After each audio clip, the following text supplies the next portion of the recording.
Boa noite a todos, boa noite Lorena, boa noite Fabiana. Vamos chegando devagarinho, né? Vou vendo vocês com 1 minuto de atraso, ok, gente? Eu consigo visualizar a mensagem de vocês com 1 minuto de atraso. Então, boa noite a todos que estão chegando, que nós possamos já começar a nos ambientar para nós podermos fazer a nossa página de abertura e também a nossa prece. Boa noite, Leida. Boa noite aos que estão chegando. Boa noite, Jurema. Boa noite, Cláudia Serenário. Boa noite, Ângela Gelli. E bom ver vocês aqui, é muito bom. Boa noite a todos que vêm chegando devagar. Eu vou vendo vocês com 1 minuto de atraso. Boa noite, Daniela. Que bom você aqui. Obrigada, Leida. Obrigada. Muito bem, gente. A nossa página é... Boa noite, Márcia.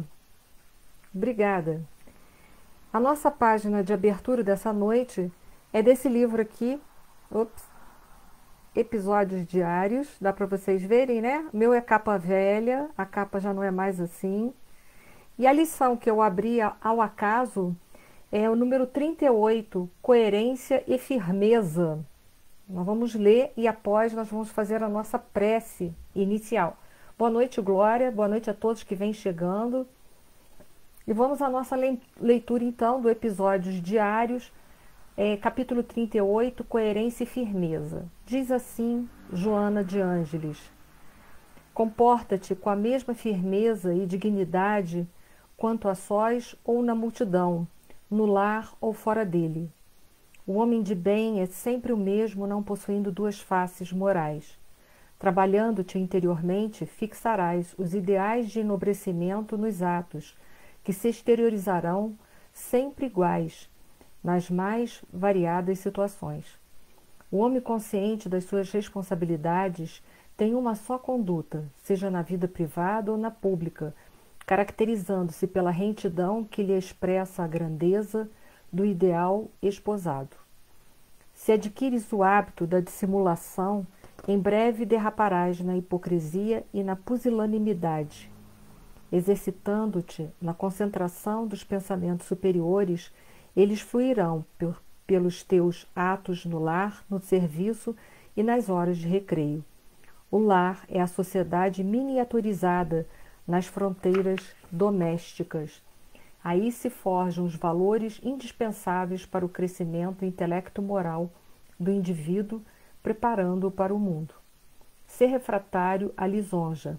Prefere uma verdade ácida a uma mentira adocicada. O lisonjeador é desonesto com aquele a quem elogia. Interrompe-lhe a insinuação perturbadora que te atribui valores que não possui. Ser então coerente em todos os atos, não amparando os vícios, nem passando recibo em favor da fraude, da postura reprocháveis, talvez não mude o mundo.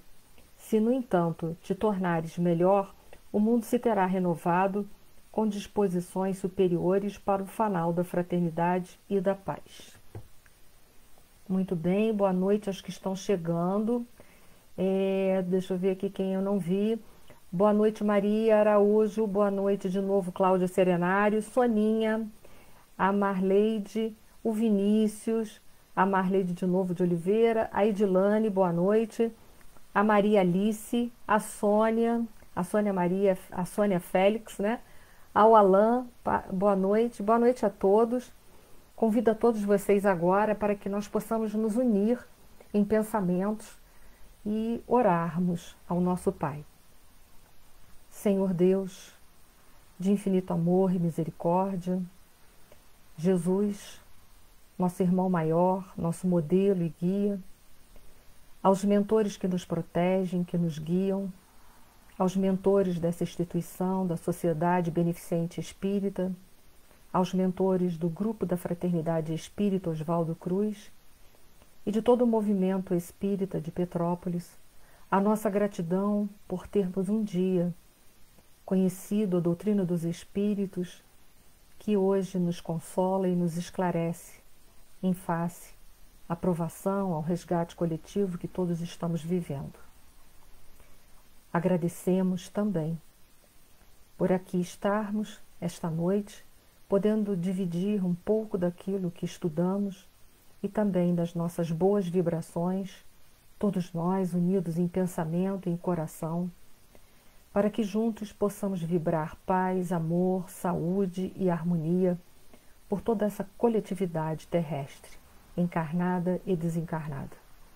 Gratidão também pelas provas, pelas expiações, gratidão pelos meios de comunicação que nos aproximam um pouco mais, tornando esse isolamento social menos sofrido.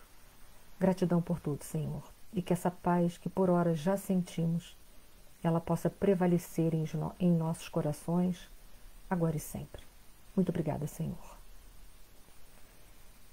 Bom, boa noite a vocês todos. Essa noite nós vamos conversar um pouco sobre a parábola do administrador ou mordomo infiel, ok? É uma parábola que ela se encontra tão somente no Evangelho Sinótico de Lucas, e ela foi narrada em Lucas, no capítulo 16, versículo de 1 a 13, na qual nós vamos ler e nós vamos fazer juntos em vibração, apesar de não estarmos juntos fisicamente, mas nós estamos juntos em pensamentos, em vibrações. Nós vamos fazer juntos, portanto, uma reflexão em cima dessa passagem e vamos pensar alguns ensinamentos importantes dessa parábola. Vamos lá. Aos que vêm chegando, a Andréia, boa noite, a Marlene Martins Branco, boa noite. Muito bom ter todos vocês aqui, é uma alegria, viu? Vamos à passagem que está lá em Lucas 16, 1 a 13. Diz assim: E dizia também aos seus discípulos: Havia um certo homem rico, o qual tinha um mordomo, e este foi acusado perante ele de dissipar os seus bens. E ele, chamando-o, disse-lhe: Que é isto que ouço de ti? Dá conta da tua mordomia, porque já não poderás ser mais meu mordomo. E o mordomo disse consigo: Que farei, pois que o meu senhor me tira a mordomia? Cavar não posso, de mendigar tenho vergonha. Eu sei o que hei de fazer para que, quando for desapossado da mordomia, me recebam em suas casas. E chamando a si cada um dos devedores do seu senhor, disse ao primeiro: Quanto deves ao meu senhor? E ele respondeu: 100 medidas de azeite. E disse-lhe: Toma a tua obrigação e, assentando-te já, escreve 50. Disse depois ao outro: E tu, quanto deves? E ele respondeu: 100 alqueires de trigo. E disse-lhe: Toma a tua obrigação e escreve 80. E levou aquele senhor o injusto mordomo por haver procedido. E louvou aquele senhor o justo mordomo por haver procedido. Prudente, desculpa gente, eu vou ler de novo que essa frase é importante. E louvou aquele senhor o injusto mordomo por haver procedido prudente, porque os filhos deste mundo são mais prudentes na sua geração do que os filhos da luz. E eu vos digo: granjeai amigo com as riquezas da injustiça, para que, quando estas vos faltem, vos recebam ele nos tabernáculos eternos. Quem é fiel no mínimo, também é fiel no muito. Quem é injusto no mínimo, também é injusto no muito. Pois se nas riquezas injustas não fostes fiéis, quem vos confiará as verdadeiras? E se no alheio não foste fiéis, quem vos dará o que é vosso? Nenhum servo pode servir 2 senhores, porque ou dá de odiar um e amar o outro, ou se há de chegar a um e desprezar o outro. Não podeis servir a Deus e a Mamão. Muito bem. Boa noite a Célia, que chegou também. Obrigada pela sua companhia, sua presença. Essa parábola, gente, é uma parábola de difícil entendimento, né?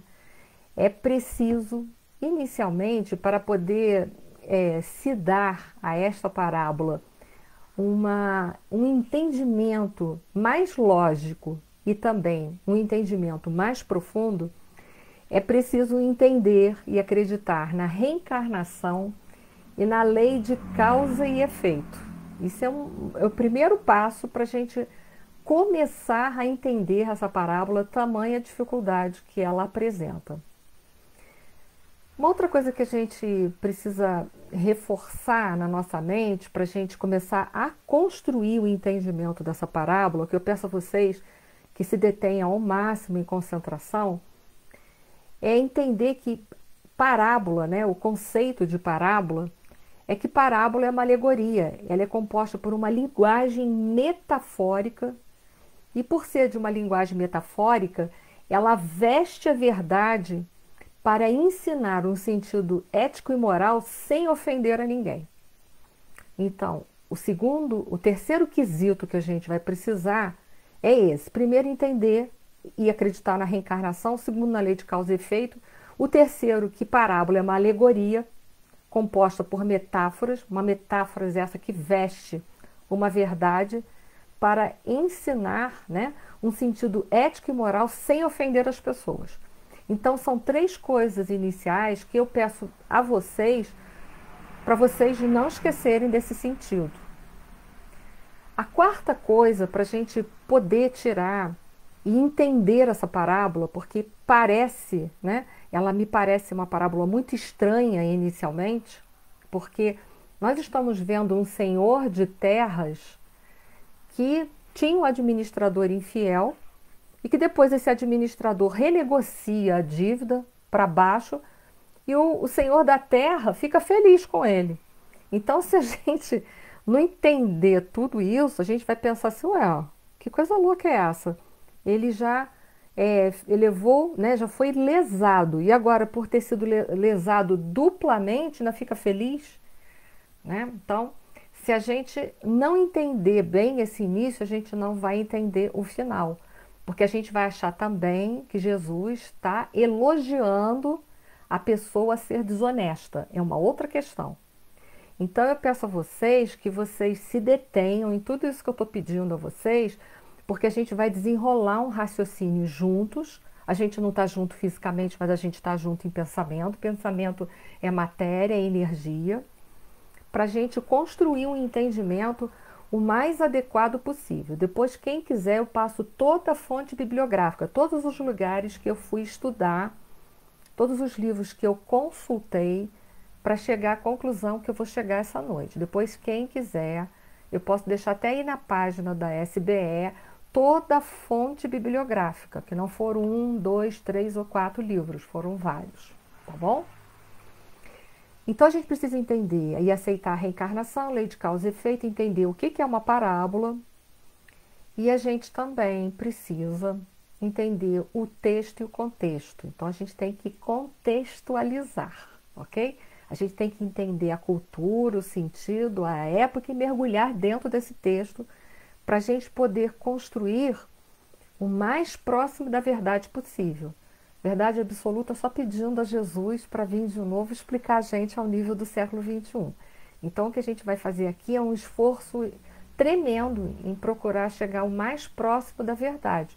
Mas eu também não sou a representante da verdade, portanto isso aqui é só uma interpretação que eu estou emprestando a essa parábola com as fontes bibliográficas que após eu deixarei aí para consulta de todos, e para o estudo de todos, ok? Para a gente começar essa viagem, depois desse entendimento, essa parábola só existe no Evangelho de Lucas, então a gente precisa falar um pouquinho de Lucas, até porque vale ser lembrado, né? Esse Evangelho de Lucas, Evangelho sinótico de Lucas, é o que possui maior quantidade de material exclusivo, isso fazendo comparação aos outros evangelhos sinóticos.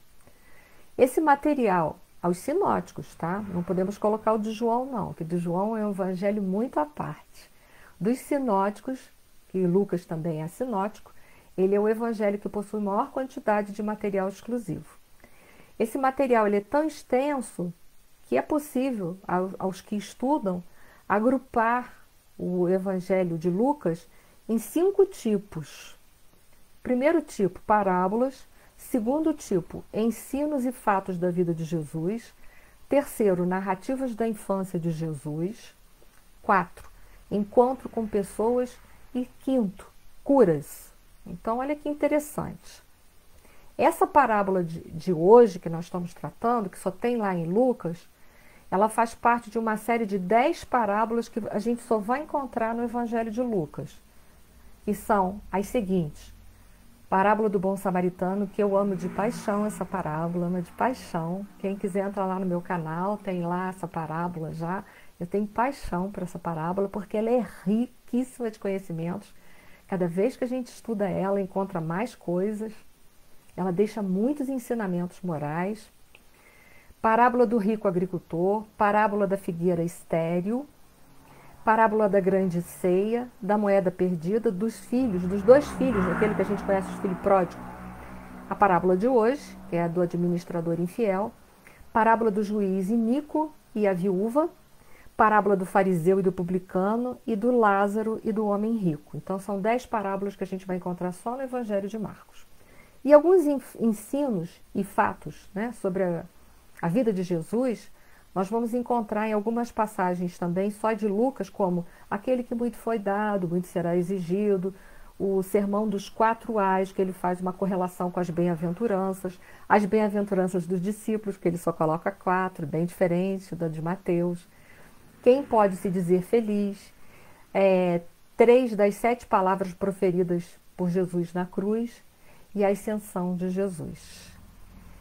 No que tange às curas de nosso Senhor Jesus Cristo, ele falou sobre a ressurreição do jovem de Naim, cura da mulher encurvada no sábado, cura do hidrópico no sábado, que a gente sabe que não podia curar no sábado, é polêmico, cura dos 10 leprosos, cura da orelha do servo que foi cortada por ocasião que Jesus ia ser crucificado, uns minutos antes, né? E nós vamos encontrar também encontros de Jesus com pessoas, né? Como Jesus na pescaria com Pedro, Jesus os 70 da Galileia, vocês vão ver lá no Evangelho de Lucas o que é isso, Jesus na casa de Zaqueu, Jesus na presença de Herodes, Jesus com os 2 discípulos na estrada de Emaús, depois que ele já tinha desencarnado, Jesus com Marta e Maria, isso também a gente vai encontrar só lá, né? Narrativas da infância de Jesus. Então tem muitas, eu não vou ler todas, mas o evangelho que mais guarda particularidades e situações sobre a infância de Jesus. Se a gente quer saber um pouco mais sobre a infância de Jesus, a gente tem que mergulhar nesse evangelho de Lucas, que a gente não pode esquecer que ele foi escrito a pedido de Paulo de Tarso, porque Paulo de Tarso queria escrever, mas não ia dar tempo. Então, ele pediu a Lucas que se dirigisse a Maria, mãe de Jesus, e escrevesse o evangelho. Então, o evangelho de Lucas tem essa origem, né, que foi o pedido de Paulo de Tarso. Ok? Feito toda essa introdução, espero que vocês estejam antenados. Vamos aos fatos dessa passagem. Essa parábola, como eu disse para vocês, é de difícil compreensão. A gente fica gastando horas e horas para estudar, para entender tudo que está se passando ali, né? Porque se a gente não entender tudo aquilo que eu falei para vocês, não contextualizar essa parábola, nós vamos interpretá-la de forma errada. Porque se a gente interpretar ela ao pé da letra, nós vamos estar dizendo que Jesus estava compactuando com a esperteza e a desonestidade. Porque se a gente lê essa parábola, dá a impressão de que ele está compactuando com a esperteza e a desonestidade desse administrador infiel. E a gente vai ver lá na frente que não é nada disso, por isso que tem que contextualizar, né? Então a gente fica pensando, poxa, se Jesus não compactuou com o erro desse mordomo, o que ele quis dizer então nessa parábola? É aí que a gente vai começar. Um dos principais livros de consulta, que não foi o único, eu tirei os principais textos aqui de interpretação. Eu tirei muito daquele novo livro do Haroldo Dutra Dias, intitulado E o Verbo se fez parábola. Não é o mais novo dele, não. O mais novo agora já é um outro que eu esqueci o nome. Mas esse é um dos últimos livros que o Haroldo Dutra publicou. E lá ele fala muito sobre essa parábola, contextualizando para a gente ajudar a pegar outros elementos em outros livros e mais os textos de Emmanuel e conseguir fechar e dar um fundamento lúcido, o mais lúcido possível.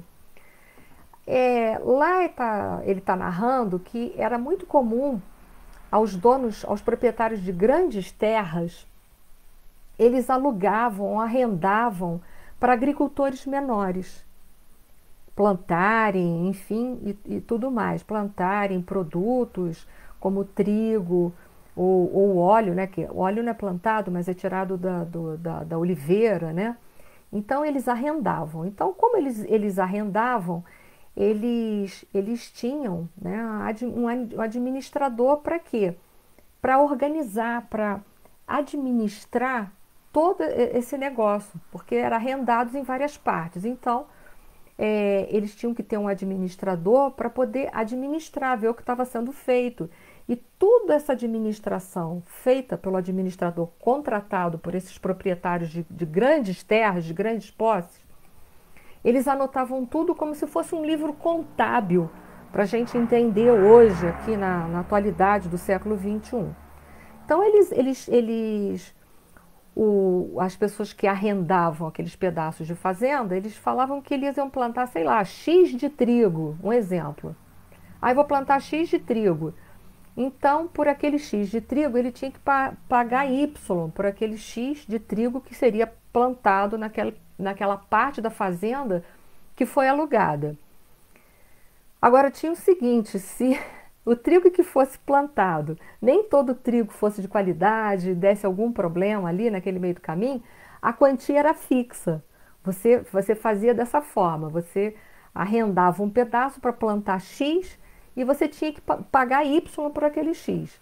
Se desse uma colheita mais infeliz, a pessoa que estava arrendando a família, arrendando a fazenda, ela teria um prejuízo, porque ela já tinha um débito com aquele proprietário que era fixo. Salvo em casos assim muito extremos, quando, por exemplo, grandes catástrofes ocorriam naquela região, ou morte de alguém, aí a dívida era renegociada. Mas fora isso, você tinha que pagar um X que você já tinha tratado, dando certo ou não. Se a tua plantação fosse uma plantação excelente, ótimo, você ia pagar aquele X que estava fixo e ainda ia ter muito lucro. Mas qualquer problema, você poderia não ser feliz em relação àquilo que você estipulou. Bom, naquela época também, olha só, por isso que é importante a gente contextualizar, para a gente começar a entender essa parábola. O administrador dessa propriedade grande, né, desse fazendeiro grande, desse grande proprietário de terra, esse administrador, se ele cometesse qualquer deslize naquela época, ele era demitido do cargo, da função dele de administrador, e dependendo do deslize que ele cometia, ele seria até preso pelo deslize que ele estaria cometendo. Então, a situação ganha volume. Além de, se ele fosse pego fazendo alguma irregularidade, ele seria demitido. Se essa irregularidade fosse uma grande irregularidade, então ele seria até mesmo preso em função disso, ok? Então vamos seguindo o nosso raciocínio. Eu espero que vocês estejam todos amarradinhos aí. A gente vai ver nessa parábola que nosso Senhor Jesus Cristo, ele narra para a gente que esse dono dessa fazenda, dessa propriedade imensa, ele descobre que o administrador estava dissipando os bens dele. E aí o que ele faz? Ele descobre que os bens dele estão sendo dissipados, né, pelo seu administrador. Ele chama o administrador, né, e fala para o administrador que está sabendo de tudo e demite esse administrador. Bom, aí o administrador, naquele meio tempo, o que o administrador está conversando com ele, sabe que ele ainda tem que ir lá pegar os livros contábeis para prestar conta. Então ele pensa assim, eu ganho tempo. Aí ele começou a pensar assim, olha, eu não sou forte bastante para lidar com a terra. É o que está lá na parábola.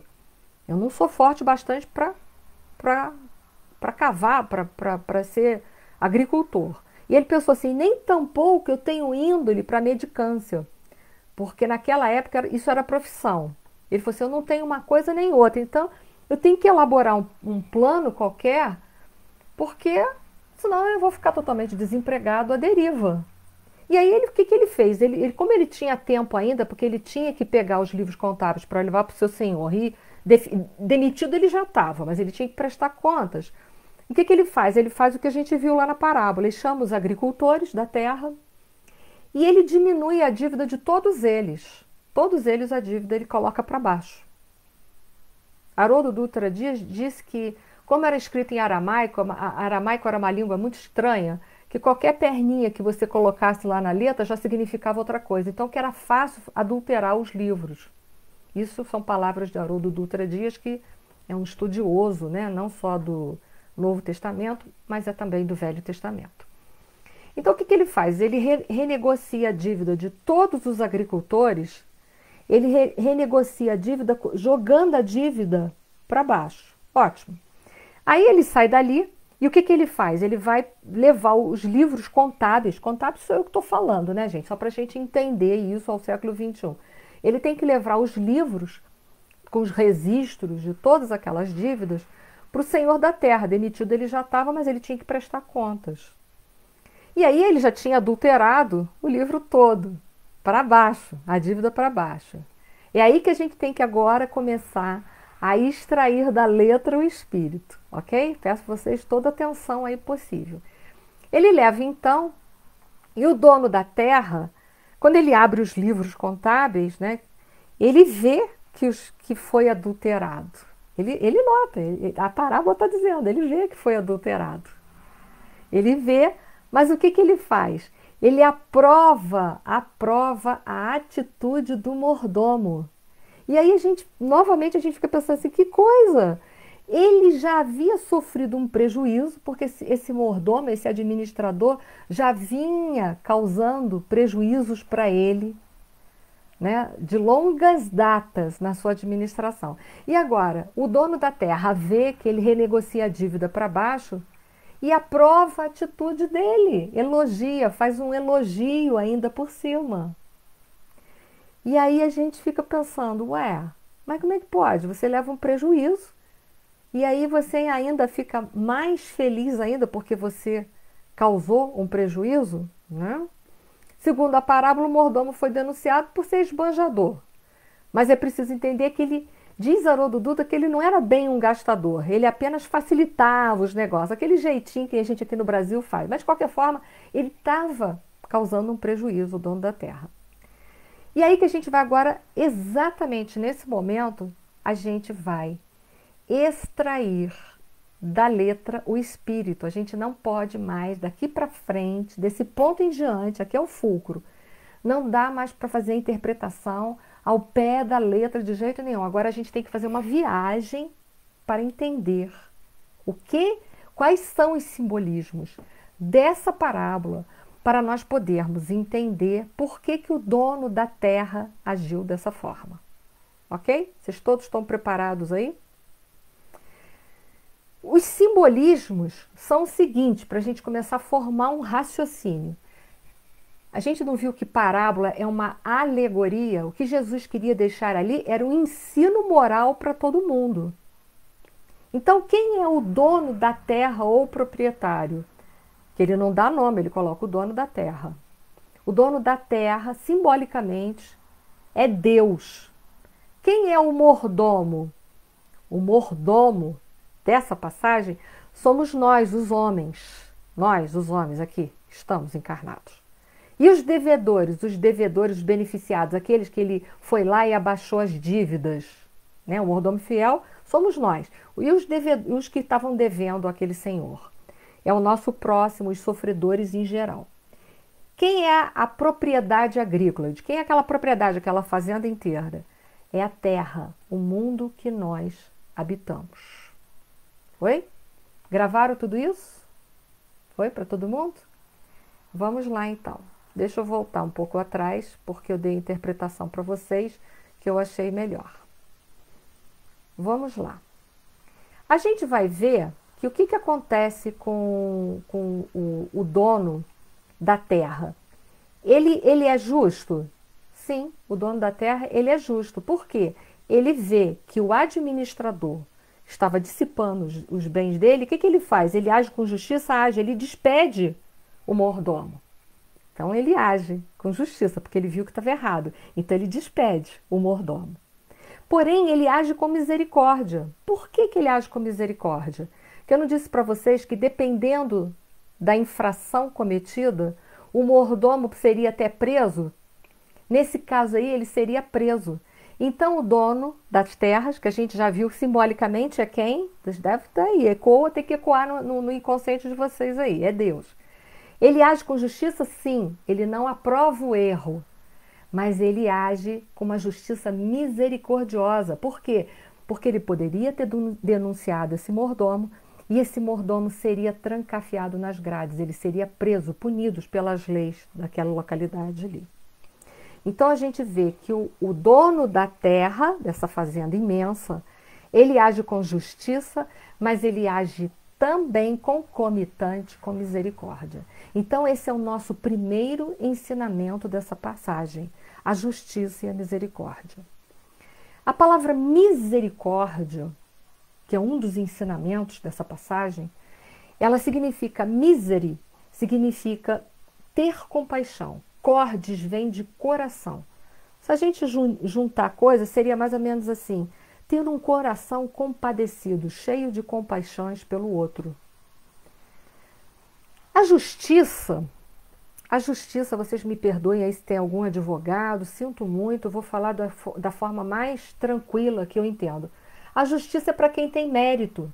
Justiça é para quem está andando dentro do caminho da lei. Então está respaldado. Se a gente está andando dentro da lei, a gente tem a justiça ao nosso favor para nos proteger. A misericórdia, ela é diferente. A misericórdia é diferente. Misericórdia é para quem não tem méritos, mas tem potencial de vir a ter. Ou seja, não tenho méritos, mas tem potencial para granjear méritos futuramente com o meu trabalho. A misericórdia é o amor de Deus nos socorrendo e nos promovendo oportunidades.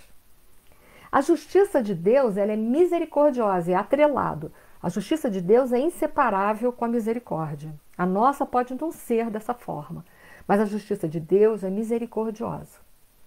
Nós, por exemplo, nós estamos reencarnados aqui na Terra pela justiça misericordiosa de Deus, pela misericórdia. Por quê? Nós somos infratores das leis divinas? Não vou dizer todos vocês, porque eu não sei da vida de vocês, mas uma grande parte do planeta. E eu sou uma pessoa que sou infratora das leis divinas. Então, nós estamos aqui reencarnados, nós não temos méritos, porque nós infringimos as leis no passado. Nós estamos reencarnados aqui porque Deus é um Deus justo, mas a sua justiça é misericordiosa. E o que é misericórdia? O que é misericórdia? Misericórdia para quem não tem méritos, mas tem potencial de vir a ter. Ou seja, Ele investe, Deus investe na gente o tempo todo. Para Deus nós somos um motivo de grande investimento. Ele tem toda a satisfação em investir nos seus filhos. Olha que bonito. E pensar que nós estamos aqui encarnados porque Deus acredita demais em todos nós.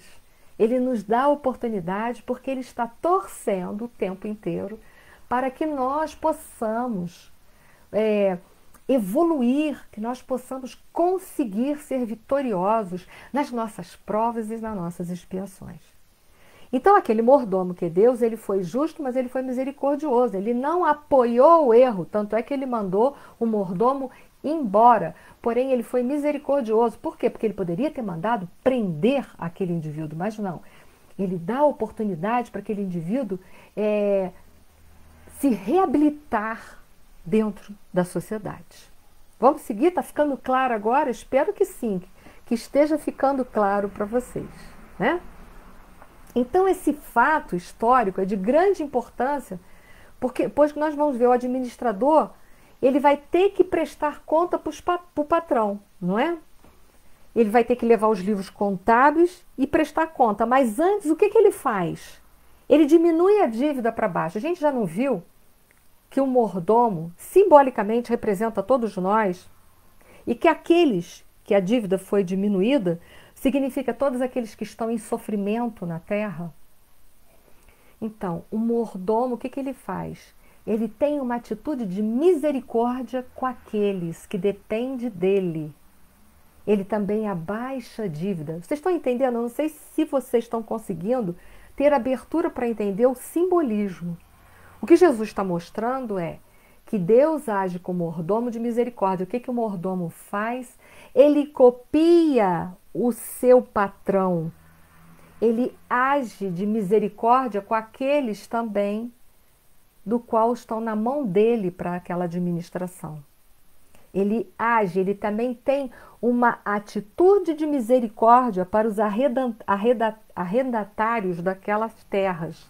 Ele age da mesma forma que Deus, que a gente já sabe que é o dono da terra, está agindo com ele. Tá ficando entendido? Obrigada, Lorena. Obrigada, Daniela. Preciso saber se eu estou conseguindo me fazer entender. Então, uma outra coisa aqui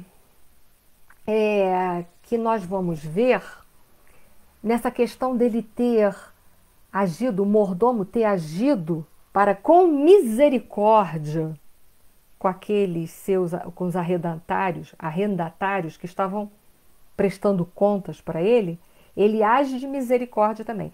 Então, um outro ensinamento, além da misericórdia, que nós vamos tirar dessa passagem, é a lei de ação e reação. Por quê? Por que lei de ação e reação? Porque ele age com misericórdia, ele procura fazer o bem àqueles devedores, facilitando aqueles devedores a pagarem as suas dívidas. Isso é lei de ação e reação, mostrando que vale a pena ser bom, vale a pena ser misericordioso.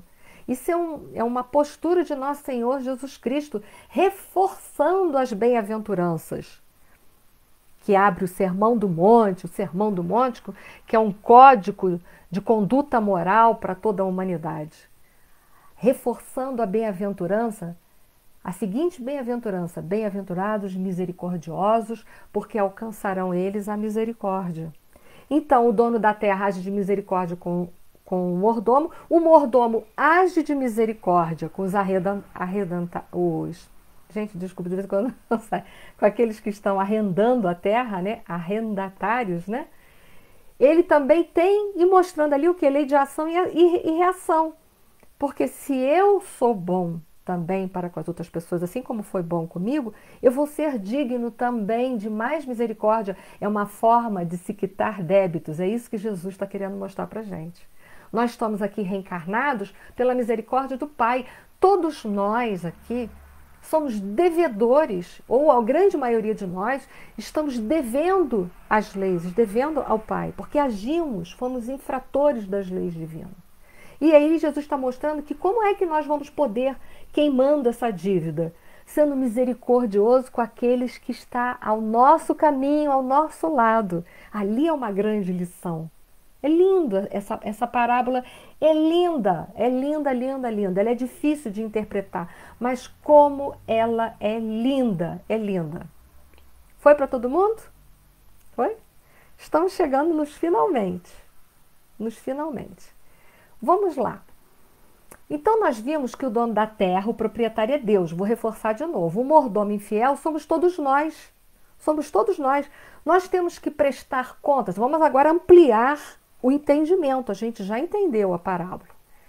Nós vamos ter que prestar contas. Nós temos administração a prestar contas. E aí, então, que eu vou deixar para vocês também. Isso aí, Ângela, perdoando uns aos outros. É exatamente isso. Essa parábola é lindíssima. É linda demais, né? É de emocionar a gente, né?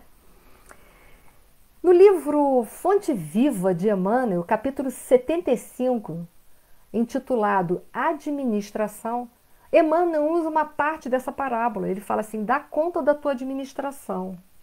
E aí, se a gente já entendeu que simbolicamente o mordomo somos todos nós que estamos aqui reencarnados, nós agora temos que voltar e nós temos que continuar contextualizando, né? Texto e contexto, Vamos voltar agora para o século XXI e vamos fazer a seguinte pergunta para nós.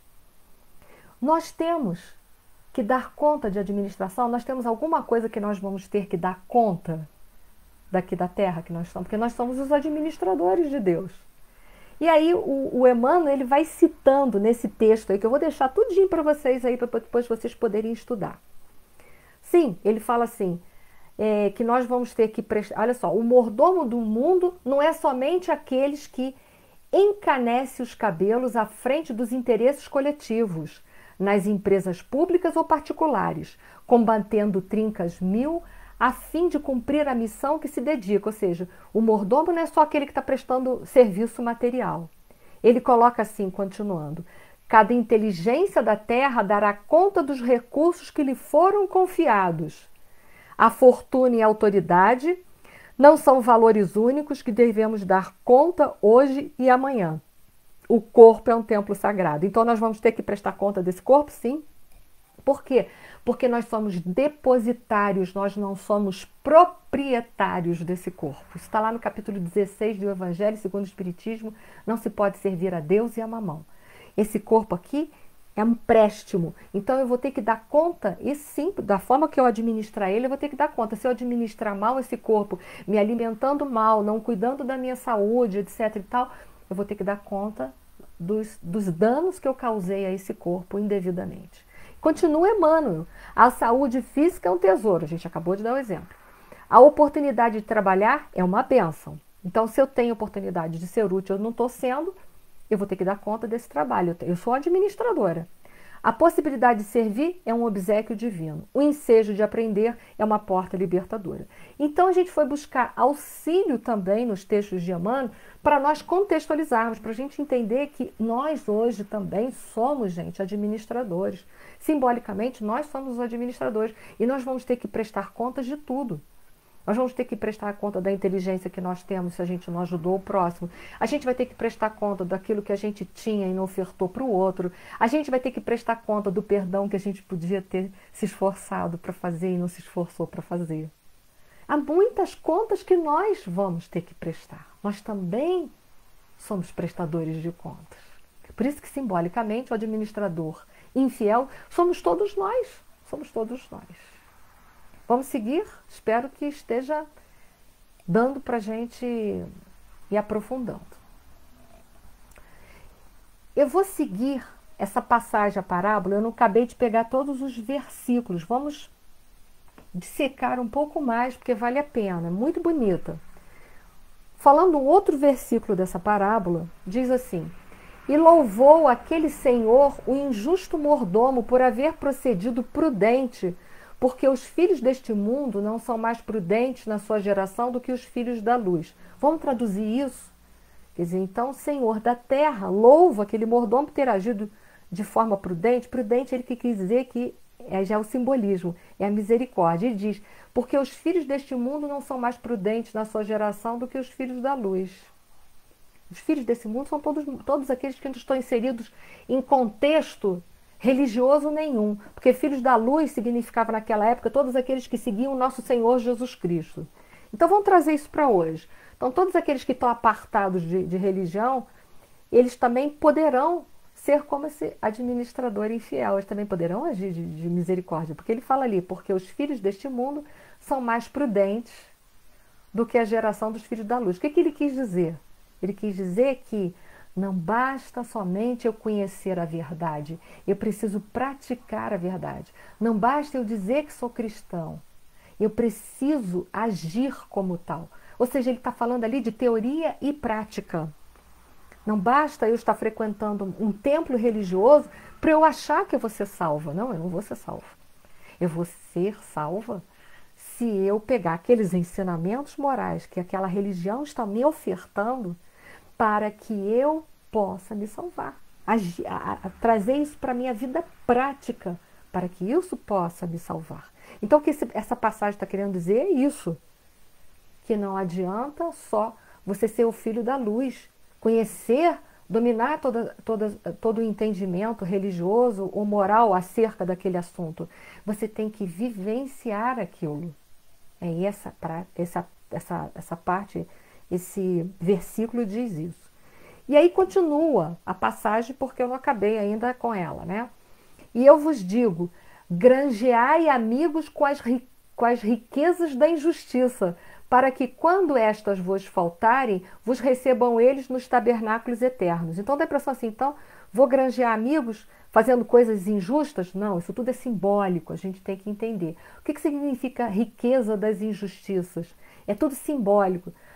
Tá querendo dizer das nossas dívidas do passado, das nossas infrações que nós cometemos contra a lei no passado, ou contra a lei ou contra Deus que nós cometemos no passado.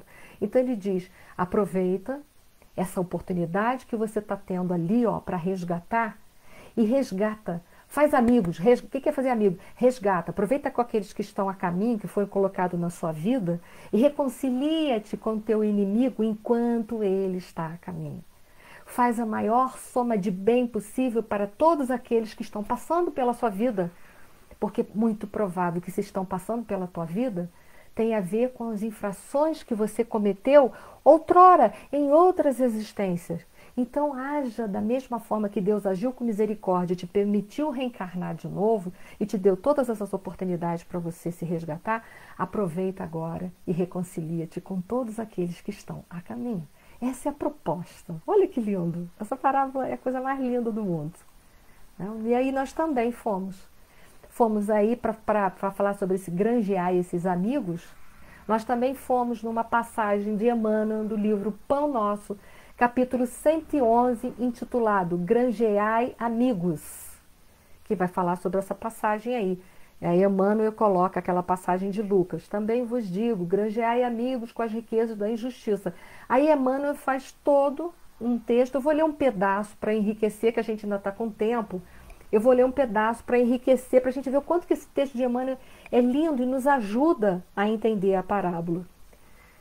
Ele coloca assim, se o homem conseguisse, desde a experiência humana, devasar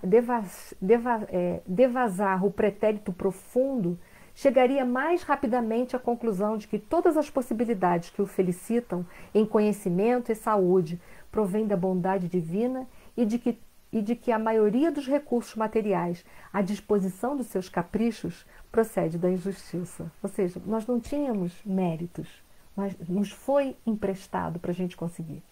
Não nos cabe, diz Emmanuel, particularizar e sim deduzir que as concepções do direito humano se originam da influência divina, porque, quanto a nós outros, somos compelidos a reconhecer nossa vagarosa evolução individual do egoísmo feroz para o amor universalista, da iniguidade para a justiça real. Bastará recordar, nesse sentido, que quase todos os estados terrestres se levantaram há séculos sobre conquistas cruéis. Com exceções, os homens têm sido servos dissipadores que no momento do ajuste não se mostram à altura da mordomia. Eis porque Jesus nos legou a parábola do empregado infiel, que é essa, convidando-nos à fraternidade sincera para que, através dela, encontremos o caminho da reabilitação. O mestre aconselhou-nos a granjear amigos, isto é, a dilatar o círculo de simpatia em que nos sintamos cada vez mais intensivamente amparados pelo espírito de cooperação e pelos valores intercessórios. Se o nosso passado espiritual é sombrio e doloroso, busquemos simplificá-lo, adquirindo dedicações verdadeiras que nos auxiliem através da subida áspera da redenção. Se não temos hoje determinadas ligações com as riquezas da injustiça, tivemos-las ontem, e faz-se imprescindível aproveitar o tempo para o nosso reajustamento individual perante a justiça divina. Não é lindo? A gente precisou pegar Emmanuel para conseguir terminar essa passagem, porque é muito difícil. E aí continua o último versículo dessa passagem. Quem é fiel no mínimo também é fiel no muito.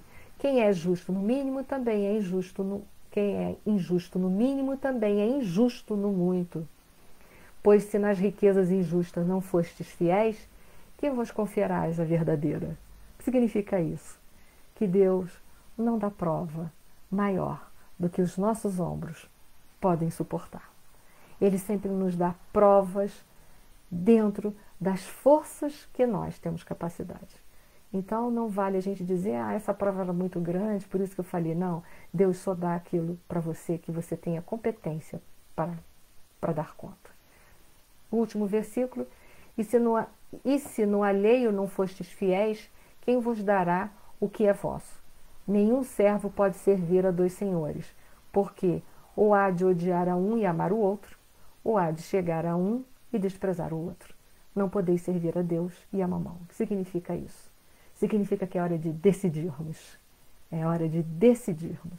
E pararmos de nos justificarmos que nós não fazemos isso ou aquilo porque nos faltam as forças, ou porque uma pessoa, alguém está nos impedindo, ou porque alguém está nos dificultando. É hora de pararmos de nos justificarmos, porque quem se justifica não se modifica.